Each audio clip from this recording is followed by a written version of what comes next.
అందరికీ నమస్కారం. నా పేరు నరసింహ అల్లుగంటి. ఒక సామాన్యుడిగా, ప్రజాస్వామ్య గొంతుగా, భారతదేశ పౌరుడిగా ఆంధ్రప్రదేశ్ ప్రజా ప్రయోజనాల వ్యాజ్యానికి స్వాగతం. ఆంధ్రప్రదేశ్ ప్రజా ప్రయోజనాల వ్యాజ్యం అంటే ఆంధ్రప్రదేశ్ ప్రజలకు ముడిపడి ఉన్న అనేక అంతర్గత అంశాల గురించి, అనేక అంతర్గత మూలాల గురించి కూలంకషంగా ప్రజలకు తెలియజేయడం, అలాగే ప్రజలు ఎదుర్కొంటున్న సమస్యల గురించి ప్రభుత్వానికి చేరవేయడం మా ముఖ్య ఉద్దేశం.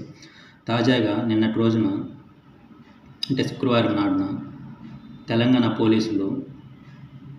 అల్లు అర్జున్ గారిని అరెస్ట్ చేసిన సంఘటన మన రెండు తెలుగు రాష్ట్రాల్లో అలాగే దేశవ్యాప్తంగా ఒక సంచలనం రేకెత్తిస్తుంది. అలాగే హైదరాబాద్ పోలీసులు నిన్నటి రోజున ఆయన అరెస్ట్ చేసి హైదరాబాదు నాంపల్లి కోర్టులో హాజరుపరిచిన నేపథ్యంలో అక్కడ కోర్టు ఆయనకు 14 రోజులు రిమాండ్ విధించడం జరిగింది. ఆ రిమాండ్ విధించిన నేపథ్యంలో అల్లు అర్జున్ గారి తరపున లాయర్ నిరంజన్ రెడ్డి గారు, ఆయన ఒక రాజ్యసభ ఎంపీ, అలాగే ఆంధ్రప్రదేశ్ మాజీ ముఖ్యమంత్రి జగన్మోహన్ రెడ్డి గారి కేసులు కూడా ఆయన దాదాపుగా ఆయనే చూస్తుంటారు. ఆయన హైదరాబాదు హైకోర్టును ఆశ్రయించడం జరిగింది. హైకోర్టును ఆశ్రయించినప్పుడు హైకోర్టు 4 వారాల పాటు మధ్యంతర బెయిల్ ఇస్తూ ఉత్తర్వులు జారీ చేసిన నేపథ్యంలో అప్పటికే చెంచలగూడ జైల్లో ఉన్న అల్లు అర్జున్ గారు అక్కడ జైలు అధికారులకి హైకోర్టు ఇచ్చిన ఉత్తర్వులు జైలు అధికారికి ఆలస్యంగా అందిన నేపథ్యంలోనే ఆయన రాత్రంతా జైల్లోనే గడపవలసి వచ్చింది. అలాగే ఈరోజు వేకువజామున ఆయన జైలు నుండి విడుదలయ్యి ఇంటికి వెళ్ళిపోవడం జరిగింది. అలాగే ఈ సంఘటన మీద కూటమి ప్రభుత్వంలో ఉన్న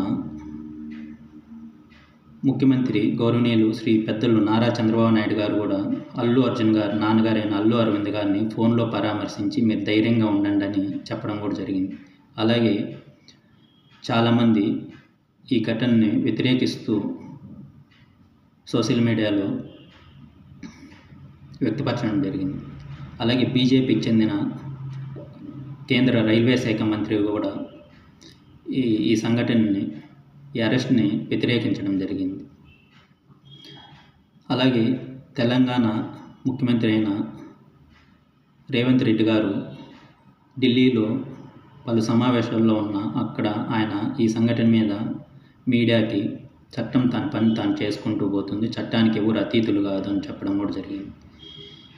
అలాగే ఈ నెల డిసెంబర్ 4వ తారీఖున అంటే ఈ నెల 4వ తారీఖున పుష్ప 2 ప్రీమియర్ షోలో భాగంగా హైదరాబాద్లో ఉన్న సంధ్యా థియేటర్లో సినిమాని వీక్షించడానికి అల్లు అర్జున్ గారు వెళ్ళినప్పుడు అక్కడ ఎక్కువ మంది అభిమానులు జనం గుమికూడడం వల్ల అక్కడ జరిగిన తొక్కిసలాట్లో మహిళ మృతి చెందింది.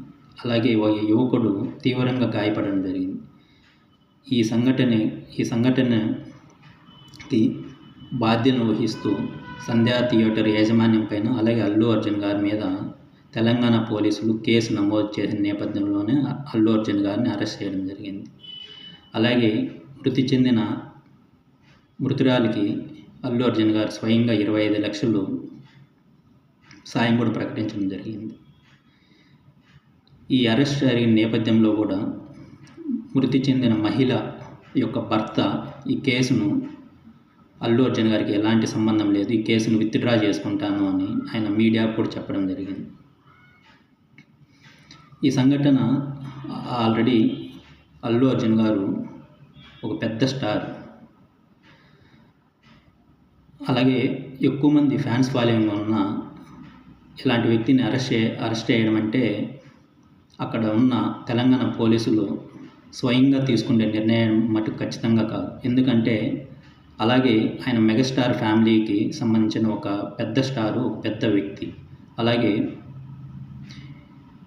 తెలంగాణ హైకమాండ్ ఆదేశాలు లేకుండా అల్లు అర్జున్ గారు అరెస్ట్ చేయడం అనేది అసంభవం. ఎందుకంటే అంత బిగ్ ఫ్యామిలీ అయిన వ్యక్తి, అలాగే బిగ్ స్టార్ అయిన వ్యక్తిని అరెస్ట్ చేయడం అంటే స్థానికంగా పోలీసులు కూడా ఆ ధైర్యం చేయలేరు. ఆ ధైర్యం అంటే ఆ అడుగులు వేయలేరు, ఎందుకు వచ్చింది మనకెందుకు ఈ రిస్క్ అని. సో ఖచ్చితంగా ఇది తెలంగాణ ప్రభుత్వం హైకమాండ్ ఆదేశాల మేరకే అల్లు అర్జున్ గారిని అరెస్ట్ చేయడం జరిగింది. Thank you.